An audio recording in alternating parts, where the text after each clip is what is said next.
I checked into a hotel a couple of years ago, and the woman behind the check-in desk, very nice, but she was wearing a great big lapel pin on her uniform. It was like the size of a salad plate.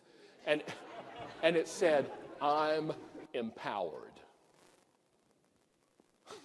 You know, I couldn't leave that alone. So I said to her, so what's the button? What's the button mean? She goes, "Oh, that? I don't know. They just told me to wear it." I mean, look, the woman's not even like empowered to accessorize her outfit, much less to serve customers. So let's don't run around worrying about empowering people, but let's enable them to do their best work. How do we do that?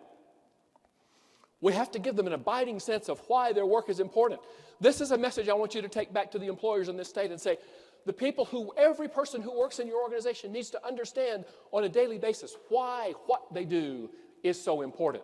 Because the moment we lose sight of what we're doing and why we're doing it, the moment we begin to entertain the notion that what we're doing really doesn't matter very much, we can't possibly produce at the level of engagement that your employers need.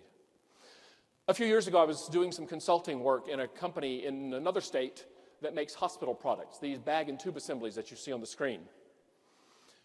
And we went in there were very low employee engagement, very high turnover. They were losing money, poor quality, high error rates, low sales. And I went through and I interviewed many, many people in that plant, and I said, "Tell me what you do." And you know what they said?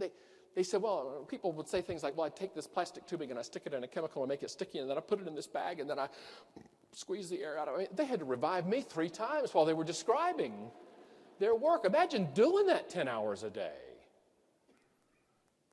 So we put them on a big fat yellow school bus, and we took them 19 miles down the highway to a hospital that used their products. And there, those people who spent 10 hours a day making those products saw those products being employed and deployed in the arms of patients, saving lives and reducing unbearable pain. And they came back and they said, "Now we know why we do what we do." And it changed everything. So your next assignment for you and for the employers you work with is to show people how their work matters. Create opportunities. Maybe it is a field trip to the hospital down the road, but it's some way to get every single person in the organization in touch with that customer experience.